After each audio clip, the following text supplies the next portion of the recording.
me chamo Nicole Santos, faço parte do marketing da Unimed Leste Fluminense e hoje nós iremos falar um pouquinho sobre o Setembro Amarelo no nosso podcast da Unimed Leste Fluminense.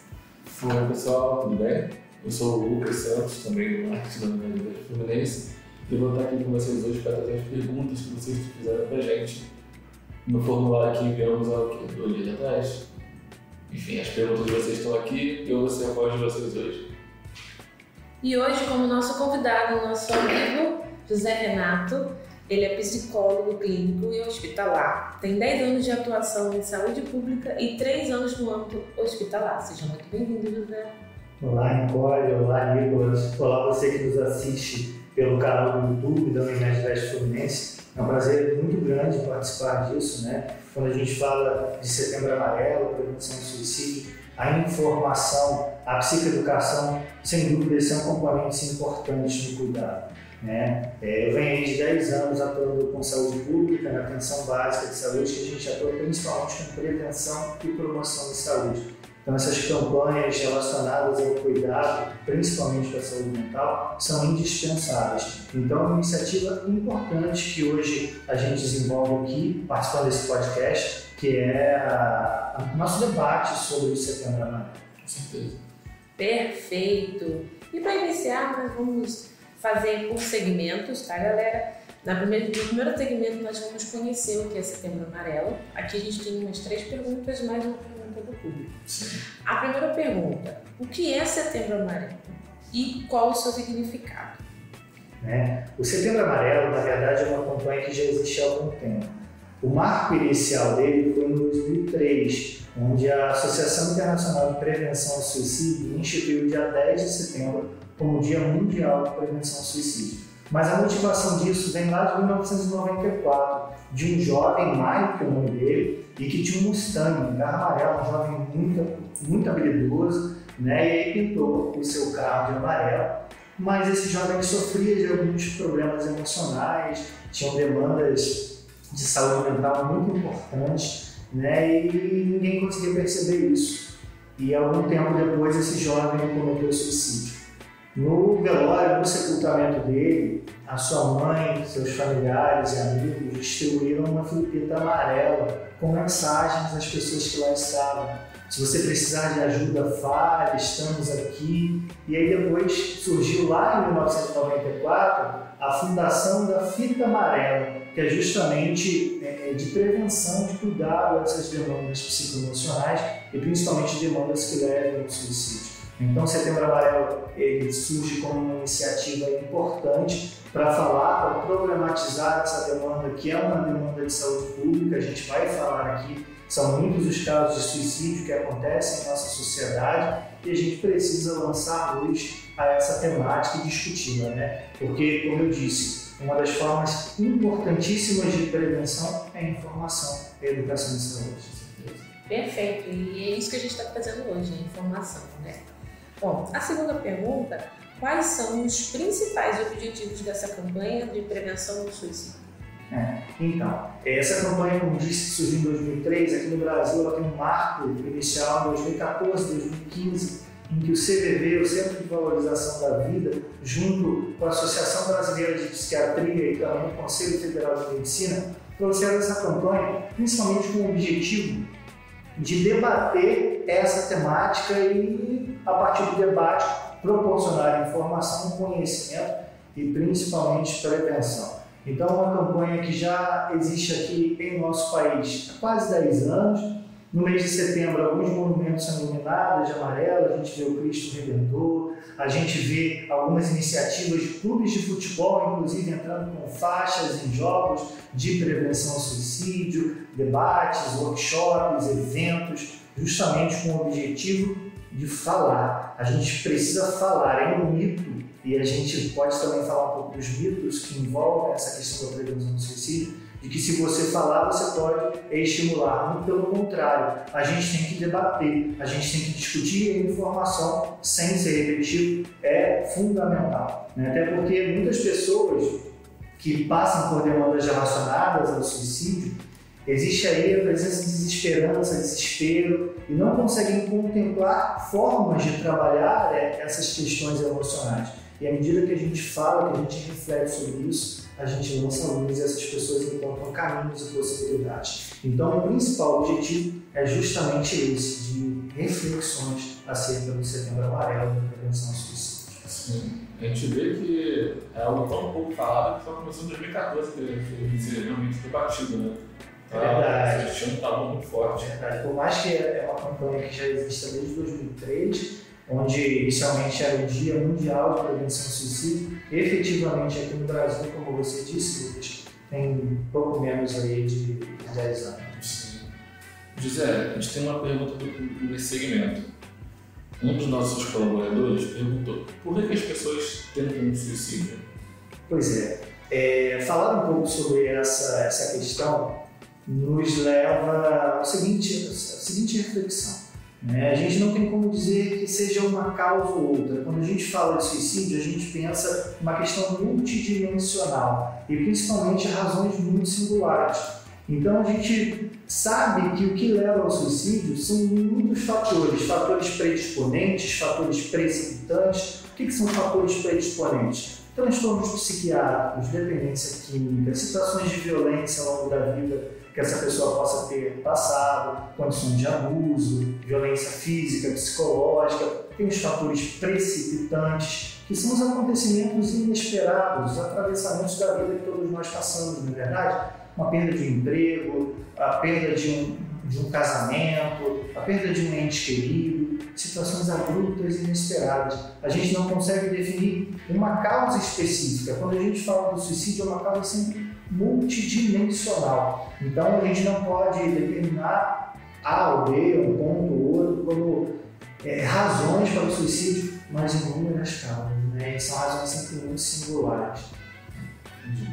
E envolvendo esses fatores, vamos para a segunda parte, que é o segundo segmento, fatores de riscos e sinais de alerta. Aí já temos uma pergunta aqui. Quais são os fatores de risco mais comuns associados ao suicídio? Pois é. Um dos principais fatores de risco para o suicídio, são os transtornos psiquiátricos. O que a gente não pode dizer de regra que toda pessoa que cometa suicídio tem algum transtorno psiquiátrico. Mas cerca de 90% a 95% das pessoas que cometem suicídio costumam ter ali algum transtorno psiquiátrico, de regra, por vezes a depressão, transtornos de ansiedade, transtornos de personalidade, entre outros. Então, os transtornos psiquiátricos são, sim, fatores de risco.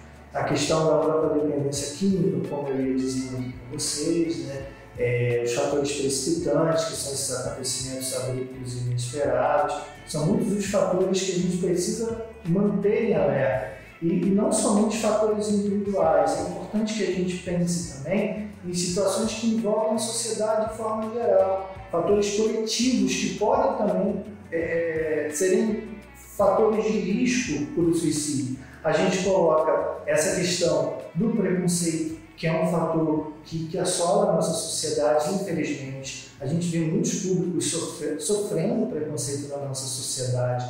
A questão financeira, o poder aquisitivo difícil para boa parte das pessoas. A pobreza, tem pessoas em situações de pobreza absurda e sem condições básicas de sobrevivência. São também fatores de risco. A gente não vai somente considerar os fatores individuais, que envolvem lá a vida do cidadão A, B ou C, mas fatores sociais. Falar de prevenção do suicídio não consiste somente em dizer estou aqui para te ouvir, lógico, isso é muito importante, o acolhimento, o livre de julgamentos, mas a gente pensar em mazelas sociais, situações adversas na sociedade que podem de alguma maneira interferir no bem-estar da pessoa e ser um fator de risco. Por exemplo, o bullying que acontece nas nossas escolas, isso pode trazer marcas psíquicas para o indivíduo, a ponto de também levá-lo ao suicídio. Então, é você investir em cuidados para essas situações. Gente, a questão do suicídio é uma demanda de saúde pública, como disse, e é algo muito importante. Por que é importante conversar sobre o suicídio? A cada 40 segundos, uma pessoa tira a vida do mundo. É um dado muito alarmante. Para cada pessoa que tira a própria vida, outras 20 tentaram e que chegam aos hospitais. Então, é um dado estarrecedor. Somente no ano de 2022, de acordo com os dados da Organização Mundial de Saúde, foram 16.262 pessoas aqui no Brasil que tentaram suicídio. E a gente vem aqui no nosso município de Niterói. Em 2022, de acordo com os dados da Vigilância Epidemiológica do município, foram 313 pessoas aqui em Niterói, sendo 31 óbitos. 313 tentativas e 31 óbitos. Então a gente precisa estar atento, a gente precisa estar em alerta com essa temática, gente. Visto toda essa situação, né, como que a gente pode abordar alguém que está mostrando esses sinais que está em estado de perigo? Pois é, essa é uma pergunta muito importante, Nicole, Lucas. Neuri Botega, que é um grande estudioso da suicidologia moderna, ele fala na sigla ROC, ROC, reparar, ouvir e conduzir. O primeiro passo é você reparar alguma mudança drástica de comportamento, a pessoa com humor mais entristecido, isolada socialmente, com perda de interesse nas atividades. Nossa, eu via fulano sempre muito feliz, comunicativo, de repente está mais cabisbaixo, está mais isolado. Então o primeiro passo é reparar de que maneira eu vou estar atento a esses sinais para poder de alguma maneira ajudar também. O ouvir é um segundo ponto fundamental que envolve a escuta empática. Né? O que é isso? Você verdadeiramente se colocar no lugar do outro, você oferecer ajuda e uma ajuda livre de julgamentos. Eu não vou falar da dor do outro sob a minha perspectiva. Não fique assim, isso é bobagem, isso daí logo passa, faça isso que você melhora. Isso não é uma escuta empática. A escuta empática é você se colocar verdadeiramente no lugar do outro com uma escuta livre de julgamentos. Olha, eu estou aqui para te ouvir, eu estou aqui para te ajudar. E conduzir, né? O reparar, ouvir e conduzir. Não basta chegar para uma pessoa que está ali, com o olho entristecido, mal emocionalmente, com presença de uma tristeza absurda. O Neuri também ele fala dos 4 Ds do paciente suicida, que a depressão é a desesperança, é o desamparo e é o desespero. Não adianta eu chegar para essa pessoa e falar, vá ao psiquiatra, procure ajuda, procure um psicólogo, ela não vai ter forças para ir sozinha, não. A gente também vai conduzir essa pessoa, a gente vai se disponibilizar em acompanhá-la em busca dessa ajuda especializada que é importantíssima, gente. É fundamental que essas pessoas consigam acessar essa ajuda especializada, né? De que ela tenha um suporte, uma outra forma de manejar e de ajudar as pessoas de Nicole e Lucas é você acompanhar, né? De você não somente reparar, ouvir e conduzir, mas de você manter um contato com ela, de você diariamente poder contactá-la, estar atento a possíveis sinais de risco que essa pessoa esteja exposta e intervir de alguma maneira nisso. São várias as possibilidades, né? Mas principalmente a gente focando nessa sigla, o ROC, reparar, ouvir e conduzir, a gente consegue ajudar muito essas pessoas. Sim, até porque, querendo ou não, somos pessoas diferentes, né? Então nem sempre a dor de um é a dor de outro. Perfeito, Lucas. Isso que você falou é de uma importância tamanha, porque a gente viu a singularidade, a subjetividade humana envolve infinitos desdobramentos. E quando a gente fala sobre a sua dor, a dor da Nicole, de qualquer pessoa, sobre a minha perspectiva, eu não vou ser empático. Eu preciso de um acolhimento livre de julgamentos. Isso é importantíssimo. Sim. Gisele, a gente tem 2 perguntas do público aqui. Vamos lá. Uma eu acredito que você já respondeu, mas vai te reafirmar, né? Que quais seriam os sinais e sintomas da depressão? Sim. Vamos lá. A depressão, quando a gente fala é um transtorno de humor, né? E a gente precisa diferenciar a tristeza do humor deprimido, né? A tristeza é uma reação emocional característica comum de todos nós. Todos nós, em algum momento, nos sentiremos tristes. E aí, quando a gente fala em diagnóstico de depressão, a gente tem que focar em 3 palavras: intensidade, frequência e período. Intensidade, de 0 a 100. Frequência, quanto tempo? Na verdade, quantas vezes na semana, por exemplo, eu me sinto triste? Todos os dias eu estou muito triste. E o período? Estou pelo menos de 3 a 4 meses experimentando essas reações. Aí a gente chega num diagnóstico de depressão, que envolve o humor deprimido, o desânimo, a anedonia. O que significa isso? É uma perda de interesse nas atividades do dia a dia, a pessoa não se sente animada para nada, alternância de humor, então a pessoa está triste, está irritada, tendência ao isolamento social, a pessoa fica mais embotada, ela evita frequentar espaços sociais, participar de eventos, né? O choro frequente, ou seja, são muitos os sintomas da depressão, a insônia, tem pacientes com depressão que se queixam de insônia, outros se queixam do excesso de sono, a perda de apetite, o apetite demasiado, que também acontece. Como disse, a depressão tem lá as suas classificações, os seus sintomas, mas também é algo muito singular. Cada pessoa experimenta de uma forma diferente, entendeu? A gente tem mais uma pergunta do público aqui. Essa nossa colaboradora fez a seguinte pergunta. Uma pessoa com pensamentos suicidas pode não demonstrar ou evidência ou comportamento que demonstre essa intenção? Em alguns casos, a ação, o impulso e outros premeditados, existe algum comportamento que devemos prestar atenção, mas que passa despercebido? Pois é, quando a gente fala um pouco sobre isso, Lucas, a gente precisa estar atento de que o paciente suicida, que tem suicídio, ele emite sinais. É um grande mito quando a gente diz que não há sinais para a questão do suicídio. Porque o ato suicida, ele compreende algumas etapas. A primeira delas é a ideação. Tem aquela ideação vaga que vem na mente da pessoa, não quero mais viver, mas quando ela se depara com a morte, com a situação da tentativa em si, ela logo constrói uma certa repugnância, não é isso que eu quero, que é o que a gente chama de ideação ego-distônica.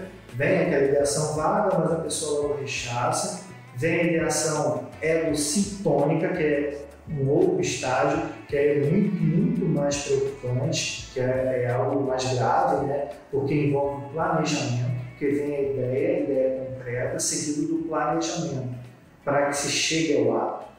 É muito difícil que uma pessoa tenha ideação, planejamento e ato em razões de instantes. É lógico que pode acontecer, mas não via de regra.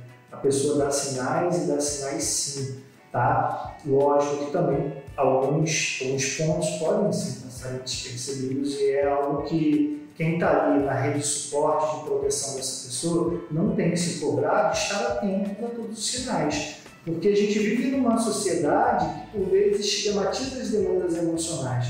As pessoas não se sentem à vontade em compartilhar, em falar sobre o que estão sentindo. Tanto é que existe a depressão do sorriso. As pessoas estão mal emocionalmente, estão sorrindo, porque elas acabam associando a demonstração das suas emoções à fragilidade, à falta de Deus. Eu não posso falar porque vão me julgar. Então, na presença das demais pessoas, as pessoas estão rindo, sorridentes, felizes, felizes entre aspas, porque estão muito mal emocionalmente. Então, a gente não tem como dar conta de todos os sinais. Mas que existem esses sinais, existem sim.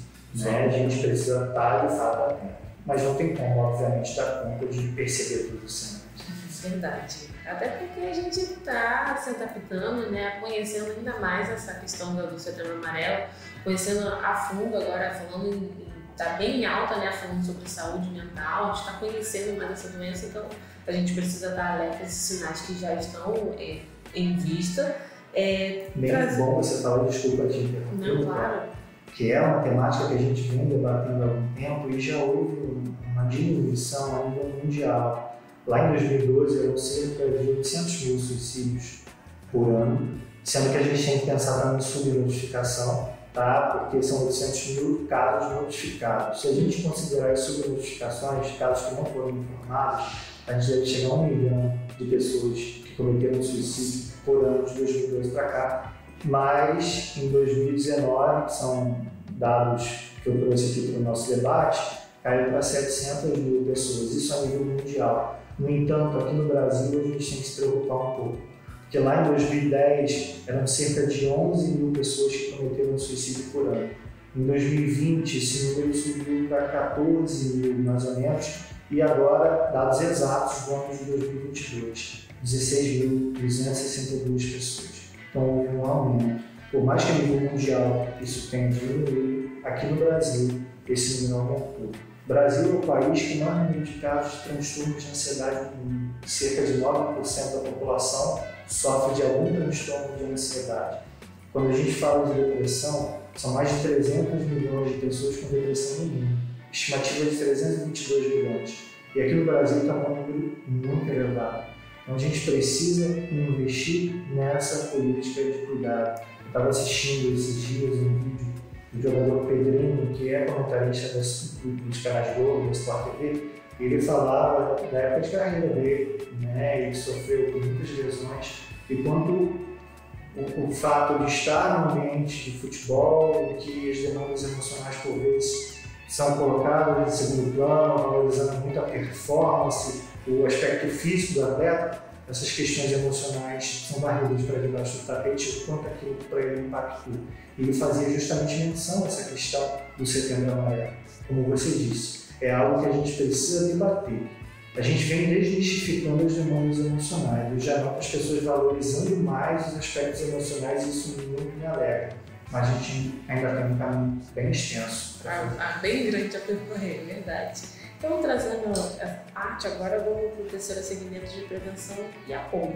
A gente tem uma pergunta aqui. O que as pessoas podem fazer para ajudar na prevenção do suicídio e as suas comunidades? Pois é, isso daí é uma pergunta muito importante. O que eu posso fazer na minha comunidade, na minha sociedade para ajudar na prevenção do suicídio? O acolhimento, isso é fundamental, sempre estar atento a possíveis sinais, né? Isso também é bem necessário.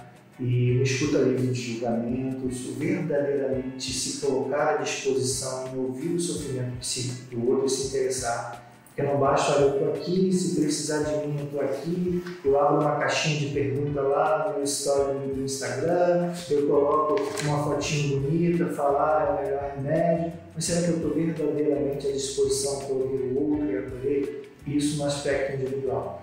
E de que outra forma? Combatendo as situações, como eu disse no início do nosso bate-papo aqui, as situações de preconceito que a gente observa na nossa sociedade, de estigmas, auxiliando a reverter situações adversas de cunho social, porque a gente sabe que as demandas sociais, sim, interferem no bem-estar emocional e podem ser fatores de risco para o suicídio. Então, não somente um acolhimento individual, mas a gente pensar num contexto macro, que isso nas nossas comunidades é indispensável. Propor atividades sociais, grupos de ajuda, isso que era o que a gente desenvolvia lá na atenção básica.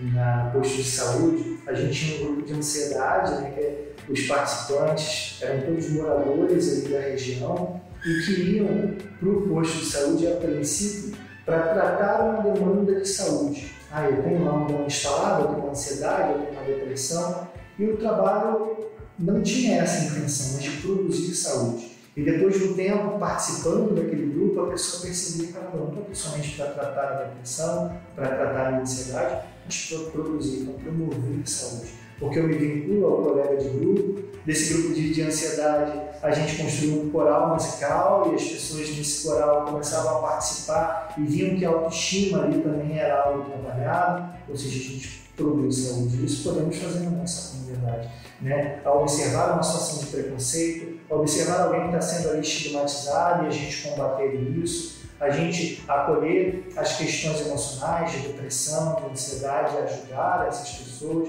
e não julgar, não criticar, a ver aquele filho que está lá, chega em casa, cabisbaixo da escola, se tranca no quarto e diz, não está acontecendo nada, mas a gente sabe, pode haver indícios de que essa criança esteja sofrendo bullying na escola, de ir às escolas, de conversar, de sugerir um trabalho pedagógico, de reversão de situações de violência simbólica, psicológica, que é o assédio moral, o bullying é uma questão de assédio moral. Então, nas nossas comunidades, a gente pode agir no aspecto de prevenção nesse sentido. Lógico, informação, acolhimento, mas também trabalho coletivo, isso é bem importante. E uma das formas de promover a saúde também é a terapia, né? Tem até uma pergunta aqui. Como a terapia e a psicoterapia podem desempenhar um papel importante na prevenção ao suicídio? Eu digo que a terapia é importantíssima. uma escuta especializada, uma ajuda terapêutica, ela proporciona uma série de benefícios ao indivíduo. É oportunidade de autoconhecimento, é oportunidade de desenvolvimento de habilidades psicológicas, a pessoa estar mais resiliente, a pessoa desenvolver inteligência emocional, conseguir ter mais autocontrole, conseguir se autorregular frente às demandas do dia a dia. A terapia é um espaço muito importante também de revisão de crenças, de revisão de pensamentos disfuncionais, porque o paciente com ideação suicida, por exemplo, ele tem o que a gente chama de constrição cognitiva. É aquela visão do túnel. Ele não contempla outra perspectiva de melhorar a sua dor que não seja atentando contra si, no caso da sua vida. E existem outras possibilidades. A terapia é, sim, um espaço de você proporcionar isso ao paciente. Existem, lógico, inúmeras formas, mas a escuta especializada, o atendimento psicológico é indispensável nesse percurso, bem como o acompanhamento com o psiquiatra também. Sim, pessoas se conhecem muito nessa psicólogo. A gente tem aqui 2 perguntas do público, José. Como a pessoa falar vai fazer ela se sentir melhor sobre o que ela está sentindo? Por que falar é importante assim? Pois é. A gente sabe que muitas pessoas camuflam aquilo que estão sentindo. Escondem sobre o medo do julgamento, sobre acreditar que os outros não darão importância àquilo que elas estão sentindo, ou de que não vai adiantar falar, de que não vai resolver. E quando a gente pensa também, a pessoa que tem ideação suicida, ela não quer propriamente dar cabo da sua vida, mas trabalhar aquele sofrimento, aquela angústia que ela já não sabe mais o que fazer. Exato, e você colocar em palavras, você perceber que tem alguém que se importe com o que você está sentindo, isso já é um primeiro passo. Não digo que seja o único passo, não é apenas o falar que vai resolver as demandas, A gente tem outros componentes aí importantes, mas eu digo que é o primeiro e um fundamental passo, colocar em palavras aquilo que você está sentindo, porque ajuda na elaboração, ajuda a ressignificar algumas experiências, você percebe que é uma dor sua sim, tá? É uma angústia sua sim, mas que você não precisa passar por ela sozinho. Tem com quem você compartilha, tem pessoas que te ajudam nesse caminho. Para isso é bem importante se pensar também. Sim. Nós temos outra pergunta aqui. Posso tomar medicações de ansiedade e depressão sem receita médica? Tem algum risco? Pois é, isso é algo que não tem que acontecer em hipótese alguma. Todo tipo de medicação ela tem que ser prescrita por um médico, psiquiatra. É um profissional apropriado para esse tipo de conduta de intervenção. É ele que vai prescrever de acordo com a necessidade. Porque eu não posso, por exemplo, pegar um psicotrópico que você faça uso e achar que vai me fazer bem também. É uma análise muito individualizada. Um medicamento que cumpre um efeito em mim pode cumprir absolutamente outro em você. Reações no seu organismo. Então isso é avaliado de maneira muito criteriosa, de maneira muito singular. Mas o que a gente observa, é até importante você ter feito essa pergunta, Lucas, o que a gente observa é o uso indiscriminado dos psicotrópicos. Fulano toma, vou tomar também, eu quero aquele remedinho que me faz dormir, que me tranquiliza, que diminui a minha ansiedade, só que isso é extremamente perigoso e não é adequado. A gente não tem como, sem a avaliação de um profissional médico, sugerir esse tipo de situação, até porque o psicólogo é um profissional não prescritor. Nós não trabalhamos com a questão medicamentosa e é sempre importante esclarecer isso, de que o psicólogo ele trabalha com a psicoterapia. A terapia medicamentosa é de uso exclusivo do médico psiquiatra. Entendeu? É muito importante que nós conversarmos, como a gente já mencionou, sobre a saúde mental. Então, trazendo para o quarto segmento, nós vamos conversar mais um pouquinho sobre saúde mental. Uma pergunta que nós temos aqui: ainda existe estigma em torno da saúde mental? Como podemos combater esse estigma? Ótima pergunta, O nosso bate-papo hoje está muito rico no quesito de informação e de esclarecimento sobre alguns pontos do Setembro Amarelo.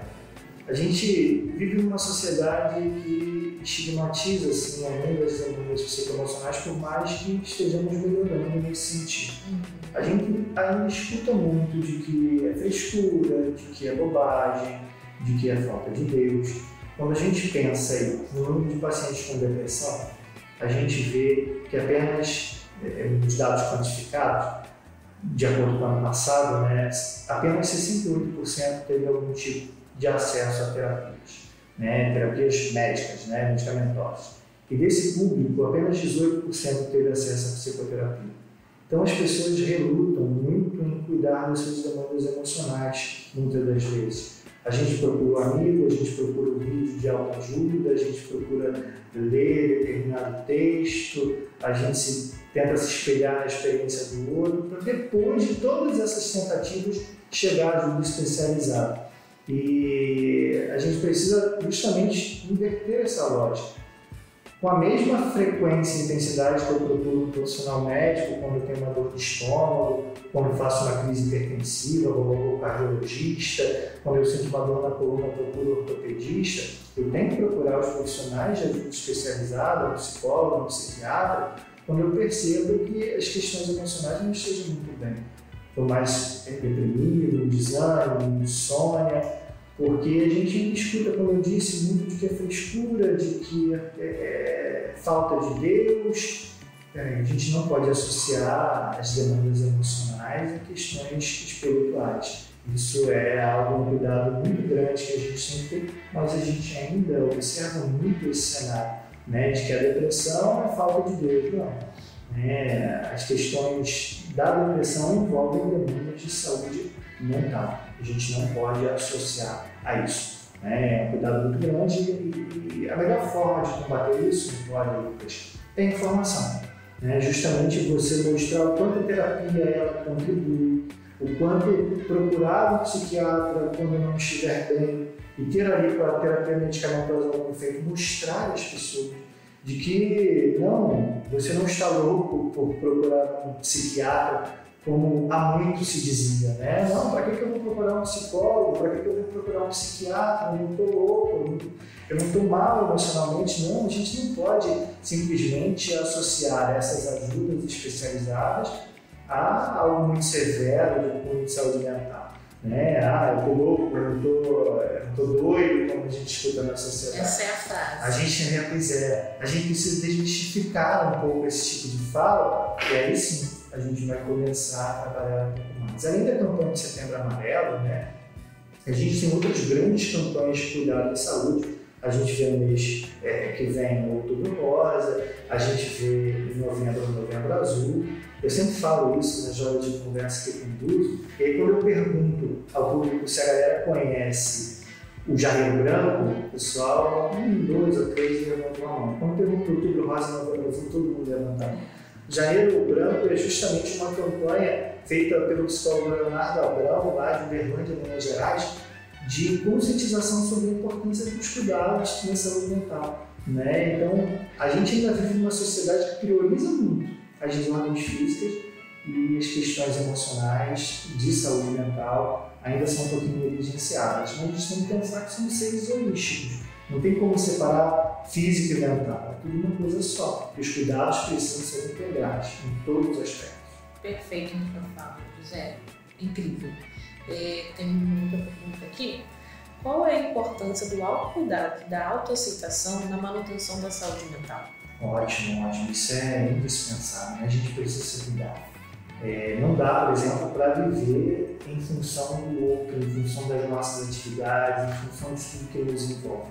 A gente precisa olhar para si e reconhecer isso como prioridade. Sempre que eu trabalho a autoestima com os meus pacientes, eu faço a seguinte pergunta. Se você tivesse que fazer uma lista de 5 coisas que você mais ama nesse mundo, quanto tempo você demoraria para se incluir nessa lista?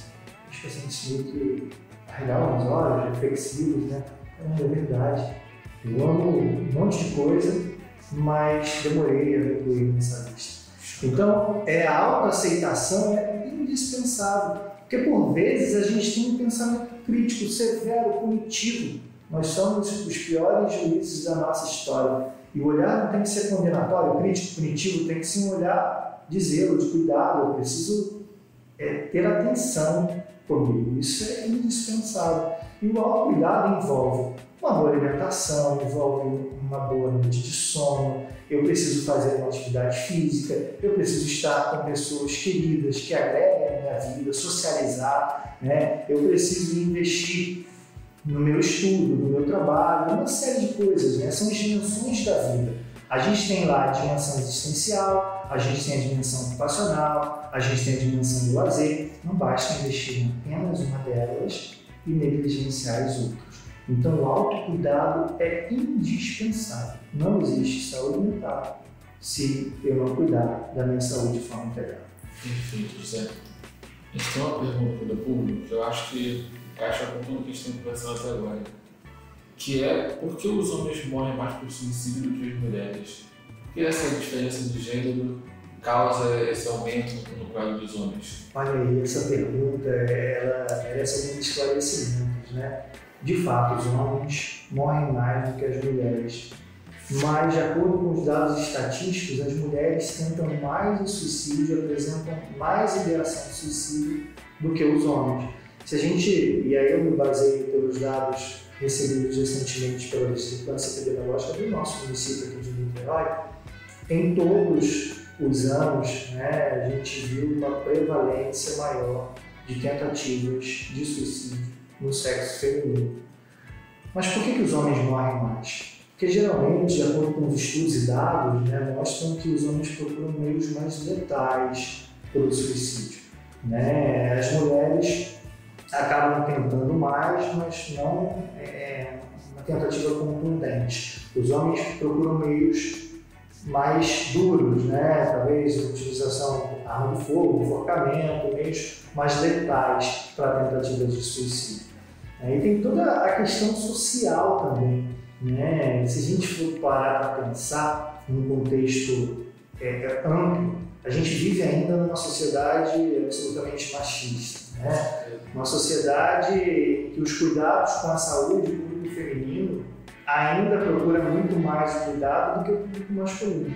Se a gente for em qualquer consultório, qualquer situação de cuidados com a saúde, a gente vê uma prevalência maior do público feminino, tá? A gente ainda escuta músicas que dizem que o homem não chora, né? De que a demonstração das questões emocionais é sinal de fragilidade. É lógico que a gente está desmistificando, a gente está mudando um pouco esse cenário, mas a gente precisa investir um pouco mais nessa questão da saúde mental com os homens. Você vê o Outubro Rosa, é uma campanha que estoura, muitas mulheres procurando fazer a mamografia, e a gente vai para o Novembro Azul, saúde do homem, né? A questão da prevenção do câncer de próstata não tem a mesma adesão que tem o Outubro Rosa. Então, os cuidados com a saúde, no contexto integral, o gênero feminino ainda procura mais essa assistência do que o gênero feminino. Isso pode, obviamente, ter alguma relação também com esse fator, por mais que as mulheres tenham mais ideação ao suicídio e tentem mais. Então, tem vários desdobramentos e várias reflexões em cima dessa pergunta que você faz. Então, por mais que os homens cometam mais o suicídio, dá uma ideia de que parece que nas estatísticas as tentativas, as ideações sejam maiores no público masculino, mas não. É uma ideação maior no público feminino. A gente esclareceu bastante. Nós somos muito acostumados também a querer não falar sobre nossos sentimentos também, né? Entendeu? Não? É verdade. Temos mais uma pergunta aqui, acho que essa pode ser bem interessante. A depressão, ela pode ser genética? Pode vir do meu pai, da minha mãe, ou algum meio genético na depressão? Sim, bem colocado, boa pergunta. Né? A depressão ela pode sim ter um fator genético. A predisposição, quando a gente pensa numa análise da depressão, a predisposição genética, na minha árvore genealógica, eu tenho outros familiares com depressão. Isso pode sim ser um fator, não somente para a depressão, mas para inúmeros outros transtornos psiquiátricos. Então, a depressão pode sim, a gente tem o que a gente chama de depressão orgânica. Pacientes que têm alterações hormonais, que têm baixa de neurotransmissores, né? A serotonina, a dopamina, e por uma questão orgânica. Né? Lógico que quando a gente fala da depressão, a gente não atribui somente a uma causa específica, não é apenas um fator, é multifatorial. mas o fator orgânico pode sim, Lucas, ser um deles a contribuir para desencadear um quadro de depressão. Olha, eu vou sair daqui hoje bem mudada. Com certeza, com muita informação. Vista todas essas informações que nós já tivemos aí, agora vamos lá para a parte de dicas, que é o mais importante também. Quais são algumas dicas práticas que as pessoas podem seguir para melhorar a sua saúde mental? Pois é, como dito, né, é importante investir, e a gente falou sobre isso na pergunta anterior, no autocuidado, procurar ajuda especializada, fazer uma atividade física que goste, né? Não adianta eu me submeter a uma academia se não gosto, posso fazer uma caminhada, uma dança, qualquer outra coisa. Ter opções de lazer, isso é indispensável. Uma vez eu conversava com uma paciente e perguntava, ela dizia que há muito tempo não ia à praia, e adora a praia, e aí eu ficou com os olhos marejados, né? Então, é verdade. Eu vivo em função de inúmeras outras coisas, mas o meu lazer eu tenho dedicado. Existe uma habilidade psicológica que a gente até trabalha em terapia, que se chama hedonismo responsável. Hedonismo é uma palavra que significa prazer, né? O prazer de forma responsável. Eu preciso proporcionar à minha rotina momentos de descontração. O sentar às vezes no sofá, olhar para o teto e não fazer nada, às vezes é necessário. Tem pessoas que se cobram por isso. Né? Meu Deus do céu, estou aqui sentado, deitado, tinha tanta coisa para fazer. Não, você precisa desse tempo. Normalizem isso. Você precisa desse tempo, você precisa fazer o que gosta. Ir à praia, como essa pessoa já há tempos não ia, ou ir ao teatro, visitar uma pessoa querida, jogar, assistir um filme, ouvir uma música, se proporcionar uma boa refeição. Hoje eu vou para casa, vou preparar aquela refeição que tanto gosto. A gente vive uma corrida tão grande e às vezes a gente é engolido pelas adversidades da vida. Né? É lógico que quando a gente fala de opções de lazer, não daqueles aquelas opções que despendam de fatores financeiros, porque nem sempre a gente tem condições de, a todo momento, ter opções de lazer que requerem investimento financeiro. Mas tem opções muito mais simples, né? Às vezes ir na praça, tomar um sorvete, descontrair, já é algo que ajuda bastante. Então, as dicas são essas, bem como falar daquilo que você está sentindo.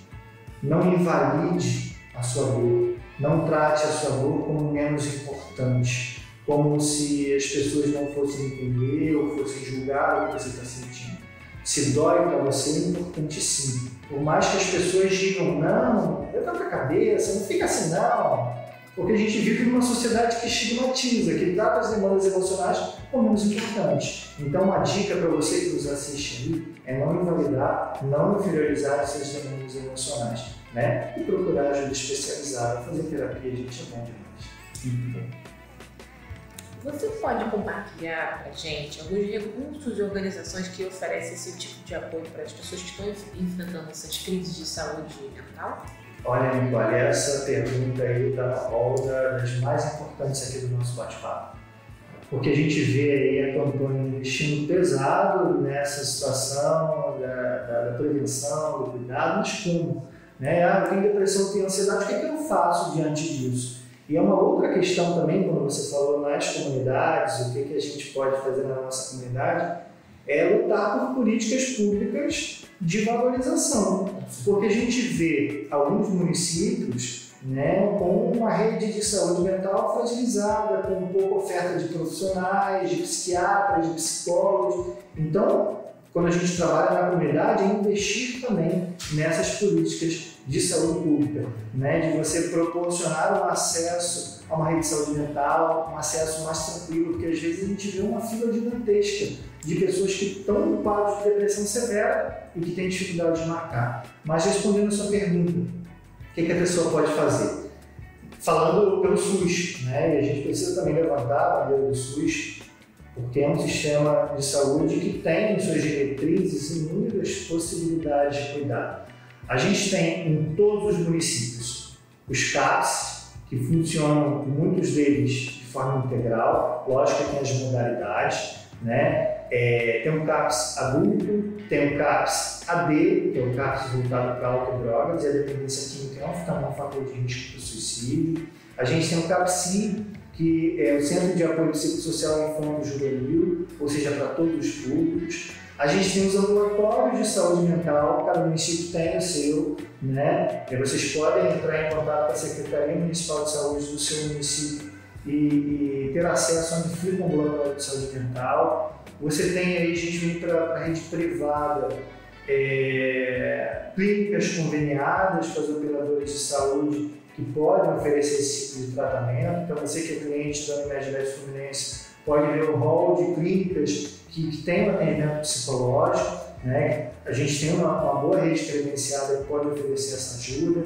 A gente tem também as instituições de ensino, tá? Aqui no município de Niterói a gente tem a Universidade Federal Fluminense, no campus de Guaraguatá. A gente tem outras instituições de rede privada também do nosso município que oferecem esse suporte. Lá no Rio de Janeiro, as instituições UERJ, a FRJ, tem um serviço de psicologia aplicada que você pode acessar. Nós temos também o CVV, Centro de Valorização da Vida, que a gente deixou para falar um pouquinho aqui no final, não menos importante, mas a gente precisa mencionar o CVV. O telefone 188 foi uma instituição que surgiu justamente para trabalhar essas demandas de suicídio, de acolhimento em situações de crise. Porque uma pessoa, 3 horas da manhã, por exemplo, numa crise, com ideação suicida com planejamento, ela pode fazer. Ela pode pegar o telefone, ligar no 188, eu não gosto muito de telefone, você tem um chat, você pode ir lá no chat, conversar, vai ter um voluntário,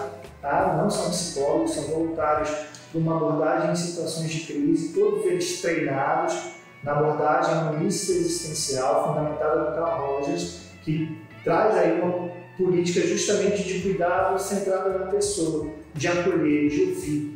E a qualquer momento pode ter um voluntário de qualquer canto desse país. Eu posso ligar agora no 88 e ter uma pessoa lá de Manaus que me atenda e consiga me acolher. Então você que nos assiste aqui, você pode ligar no 88 numa situação emergencial e ter aí uma rede de suporte, uma rede de proteção que contribua contigo. Sim, é muito importante, porque quando a pessoa está em uma crise de depressão, ansiedade, de madrugada, ela fica desesperada, assim, como você falou, né? Então, a pessoa ter essa informação que hoje dá essa importância de que ela tem uma solução para o que ela está sentindo naquele momento. Você vê que a gente tem uma oferta muito grande, né? Quando a gente fala dos fatores de proteção ao suicídio, é indispensável a gente investir em políticas de aumento de vagas, uma disponibilidade maior de assistência em saúde, principalmente no aparato público, né? A gente ainda vê uma carência nesse sentido, mas que é uma luta que a gente vai ter diariamente para aumentar essa oferta de auxílio. A gente já está se encaminhando para o final. Pois é. Justamente por estar se encaminhando para o final, quais são as principais mensagens que você gostaria de passar para os nossos ouvintes nesse episódio em relação ao Setembro Amarelo? Pois é. Eu deixo aqui uma mensagem muito importante de que cuidar da vida é cuidar da saúde mental. Não existe saúde sem saúde mental. Então, se você está sofrendo, se você está mal emocionalmente, procure ajuda especializada, procure alguém que possa contribuir contigo, que te acolha. A gente sempre tem alguém com quem a gente possa contar, né? A gente entende que o que a pessoa que tem a ideação suicida quer não é propriamente dar cabo da vida, mas se ver livre desse sofrimento, e existem possibilidades. Uma notícia boa para a gente fechar o nosso bate-papo: de cada 10 suicídios cometidos, 9 poderiam ser evitados. Pelo meu acolhimento, pelo acolhimento de vocês, de todos nós. Estejamos atentos, não julguemos a dor do outro sob a nossa perspectiva. Esse é o principal ponto. Acolhamos, né? E lutemos por ajuda, por uma rede que possa oferecer proteção e cuidado às pessoas que vêm com suicídio, né? Isso é bem importante. Então, José, agora estamos chegando no final. Eu queria te agradecer muito por sua participação aqui hoje no nosso podcast da Unimed Leste Fluminense. É muito importante ter a sua voz aqui, a sua presença, para poder falar sobre um assunto tão importante. Eu queria agradecer também a todas as pessoas que estão assistindo a gente aqui e a todos os nossos colaboradores que enviaram essas perguntas para a gente poder debater um pouco com você. Com você hoje. Muito obrigada, José Renato. Muito obrigada a todos os nossos ouvintes. Não se esqueça de assinar, ou melhor, de seguir-nos nas redes sociais, Unimed Leste Fluminense Oficial. Muito importante. Dê o like e compartilha para os seus amigos. Não deixe de compartilhar no mínimo 10 pessoas. Muito obrigada, José Renato. O agradecimento a todo meu. Foi um grande prazer participar com vocês. Um grande abraço. Obrigada e até a próxima.